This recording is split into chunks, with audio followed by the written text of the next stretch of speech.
Hello students, मैं आप सभी स्टूडेंट्स का आपके अपने यूट्यूब चैनल एनी टाइम पढ़ाई मंत्रा में आप सभी स्टूडेंट का स्वागत करता हूं। आइए दोस्तों, आज की क्लास को हम अपने स्टार्ट करते हैं अपने समय को ना गवाते हुए। आज का जो हमारा टॉपिक है जनसंख्या संगठन को हम लोग क्या करते हैं, स्टार्ट करते हैं। आपका तीसरा टॉपिक है। सबसे पहला क्वेश्चन जो हम लोग सबसे पहले ऑब्जेक्टिव क्वेश्चन को देख रहे हैं, पिरामिड का चौड़ा अधिक और तेजी से पतला होता सिर्फ किसका संकेत करता है? तो बढ़ती जनसंख्या एवं उच्च मृत्यु दर का क्या करता है? संकेत करता है। लिंग अनुपात का संबंध किससे है? पुरुषों एवं स्त्रियों के अनुपात से है। नेक्स्ट क्वेश्चन, अधिकांश देशों में ग्रामीण नगरीय विभाजन किस आधार पर होता है? तो अधिकांश देशों में जो ग्रामीण नगरीय विभाजन जो होता है वो उसके आकार बिंदु के आधार पर होता है। नेक्स्ट क्वेश्चन, विश्व के नगरीय जनसंख्या में प्रतिवर्ष कितना वृद्धि हो रही है? विश्व के नगरीय जनसंख्या में प्रतिवर्ष 6 करोड़ की क्या हो रही है? वृद्धि हो रही है। 6 करोड़ की वृद्धि हो रही है। नेक्स्ट क्वेश्चन कह रहा है कि ध्रुवीय एशिया में प्रौढ़ शिक्षा दर में कितनी है? ध्रुवीय एशिया में प्रौढ़ शिक्षा दर जो है 83.4% है। 83.4% है। नेक्स्ट क्वेश्चन, क्वेश्चन नंबर 6, जीवन प्रत्याशा मापने के लिए अधिकतम एवं न्यूनतम मूल सूचकांक कितने हैं?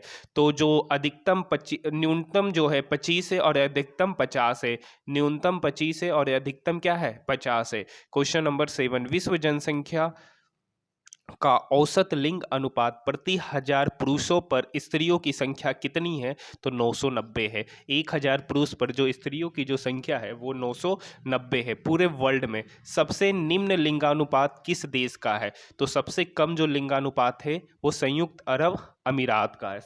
सबसे कम जो है वो संयुक्त अरब अमीरात का। वहां पर 1000 पुरुषों पर महिलाओं की संख्या 468 है। नेक्स्ट क्वेश्चन, हमारे विश्व में कितने देशों में लिंग अनुपात स्त्रियों के अनुकूल है? तो 139 देशों में। 139 देशों में। विश्व के कितने देशों में स्त्रियों की प्रतिकूल संख्या कितनी है? तो 72 है। विश्व के कितने देशों में? तो 72 देशों में स्त्रियों की जो प्रतिकूल संख्या है। ऑस्ट्रेलिया का लिंग पिरामिड किस आकार का है? तो ऑस्ट्रेलिया का जो लिंग पिरामिड है वो घंटी के आकार का है। क्वेश्चन क्वेश्चन नंबर 12, भारत में साक्षरता दर किस वर्ष से अधिक आयु वालों को सूचित करता है? तो 7 वर्ष से अधिक आयु वालों को भारत में साक्षरता दर क्या किया गया? घोषित किया गया। भारत का सबसे साक्षर राज्य जो है वो आपका केरल है। कार्यशील जनसंख्या को कितने क्षेत्रों में बांटा गया है? तो कार्यशील जनसंख्या को 4 डिवीजन। डाउट नट, अगर स्टूडेंट्स कोई भी क्वेश्चन में फंस गए हो तो क्वेश्चन को क्रॉप करो, मात्र 5 सेकंड में सॉल्यूशन मिलेगा। चाहे वो क्वेश्चन सीबीएसई बोर्ड का हो, बिहार बोर्ड का हो, क्लास 6 से 12, NEET IIT JEE Mains and Advance का क्वेश्चन हो, फिजिक्स का क्वेश्चन हो, केमिस्ट्री का क्वेश्चन हो, मैथ का, बायोलॉजी का कोई का भी क्वेश्चन अगर नहीं बन रहा है तो क्वेश्चन को क्रॉप करो, मात्र 5 सेकंड में सॉल्यूशन मिलेगा। क्लास 9 से 12 हिंदी इंग्लिश दोनों मीडियम में डेली लाइव क्लास चल रहा है डाउटनट पर। डेली 3 करोड़ छात्र डाउटनट से तैयारी कर रहे हैं, तो आज ही डाउनलोड कीजिए डाउटनट ऐप, लिंक डिस्क्रिप्शन में दिया गया में क्या किया गया? बांटा गया है। कार्यशील जनसंख्या को 4 डिवीजन में क्या किया गया? बांटा गया है। तो ऑब्जेक्टिव क्वेश्चन यहीं पे क्या होता है? समाप्त होता। अब हम लोग लघु उत्तरीय क्वेश्चन के बारे में क्या करेंगे? जानेंगे। क्वेश्चन नंबर 1, जनसंख्या संगठन से आप क्या समझते हैं? जनसंख्या संगठन का अर्थ है जनसंख्या का माप करना। जब किसी देश की जनसंख्या स्त्री पुरुषों के अनुपात से मापा जाता है तो उसे जनसंख्या संगठन कहते हैं। आयु, लिंग, साक्षरताकार, आवास स्थान, ऐसी सभी जनसंख्या संगठन के महत्वपूर्ण घटक है। तो जनसंख्या संगठन से आप क्या समझते हैं? जनसंख्या संगठन का अर्थ जो यहाँ पर दे रखा है वही इसका क्या होगा? सही उत्तर होगा। लिंग अनुपात को कैसे मापा जाता है? किसी देश की जनसंख्या में पुरुष एवं स्त्री की जनसंख्या के बीच में का अनुपात को लिंग अनुपात कहा जाता है। इसे प्रति 1200 परिस्थितियों की संख्या के रूप में मापा जाता है। तो लिंग अनुपात क्या होता है? स्त्रियों की संख्या इंटू 100 डिवाइडेड बाय पुरुषों की संख्या। नेक्स्ट क्वेश्चन, आयु संरचना का क्या महत्व है? क्वेश्चन नंबर 3, आयु संरचना का क्या महत्व है? विभिन्न देशों में आयु संरचना का महत्व निम्न है। आयु संरचना से विभिन्न आयु वर्ग के लोगों के वर्गों की जानकारी प्राप्त होती है। दूसरा, 15 से 59 वर्ष के आयु वर्ग में अधिक संख्या कार्यशील होने का प्रभाव मिलता है जो देश के वृद्धि विकास का सूचक होता है। ऑप्शन नंबर सी, 60 वर्ष के ऊपर आयु संरचना बुढ़ा व्यक्ति की होती है जिसके दावा और सेवा पर अधिक पैसा खर्च होता है। नेक्स्ट पॉइंट, कार्यशील आयु वाले लोगों पर ही बच्चे एवं बुढ़े की सेवा का भार होता है। क्वेश्चन नंबर 4, मानव विकास सूचकांक किसे कहते हैं? जब किसी देश के अगर आप 2021 परीक्षा के लिए तैयारी कर रहे हैं तो सौरभ सर का गेस्ट आ गया है। हमारे गेस्ट से पढ़ के पूरे बिहार में विक्की कुमार ने विज्ञान में सेकेंड रैंक हासिल किया है। अगर आप अभी तक विक्की कुमार का इंटरव्यू नहीं देखे तो डिस्क्रिप्शन में लिंक है, वहां से देख सकते हैं। 10th का 450 फी रखा गया है, 12th का 500 फी रखा गया। पेमेंट आपको यही गूगल पे नंबर और फोन पे नंबर जो दिखाई दे रहा है 7903979715 नंबर पर करना है। उसके बाद पेमेंट करके आपको स्क्रीनशॉट इसी व्हाट्सएप नंबर पर कर देना है। उसके बाद हमारी टीम आपको गेस्ट प्रोवाइड करा देगी। सौरभ सर के गेस्ट से पढ़ के विक्की कुमार ने पूरे बिहार में विज्ञान संकाय में सेकंड टॉप किया। प्रति व्यक्ति आय, शैक्षणिक स्तर, स्वास्थ्य के आधार पर उसकी विकास की गणना की जाती है तो उसे मानव विकास सूचकांक कहा जाता है। मानव विकास सूचकांक किसे कहते हैं? जब किसी देश के प्रति व्यक्ति आय, शैक्षणिक स्तर, स्वास्थ्य के आधार पर उसकी विकास की गणना की जाती है तो उसे मानव विकास सूचकांक कहा जाता है। क्वेश्चन नंबर 5, आयु लिंग पिरामिड क्या है?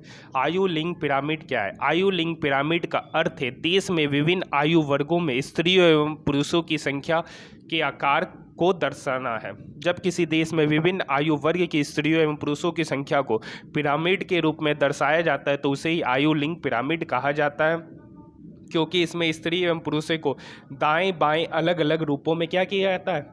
दर्शाया जाता है। नेक्स्ट क्वेश्चन देखते हैं। साक्षर किसे कहते हैं?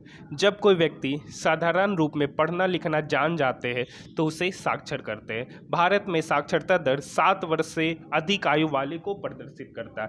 भारत में जो साक्षरता जो दर है वो 7 वर्ष से अधिक आयु वाले लोगों को प्रदर्शित करता है। क्वेश्चन नंबर 7, जनसंख्या के ग्रामीण एवं नगरीय संगठन का वर्णन कीजिए। तो निवास के आधार पर देश की जनसंख्या को 2 भागों में बांटा गया है जो कि निम्नांकित है। पहला गांव में कृषि से संबंधित अधिक लोग रहते हैं जबकि नगर में विभिन्न प्रकार के व्यावसायिक केंद्र होते हैं। गांव में जो मैक्सिमम लोग होते हैं उनकी जो आजीविका होती है वो कृषि से संबंधित होती है जबकि नगर में विभिन्न प्रकार के व्यावसायिक केंद्र होते हैं। दूसरा, गांव के लोगों का जीवन शांतिमय एवं सरल होता है। वे लोग स्वतंत्र प्रकृति में निवास करते जबकि शहर के लोग अधिक चमक धमक में रहते, ये कृत्रिम प्रकृति में क्या करते हैं? निवास करते। जो शहरी लोग होते हैं वो क्या, उनका जो लाइफ स्टाइल होता है वो बेसिकली क्या होता है? मैन मेड होता है, जबकि शहर जो कि गाँव के लोग होते हैं वो प्रकृति के अनुसार ही उनका क्या होता है? रहन सहन होता है।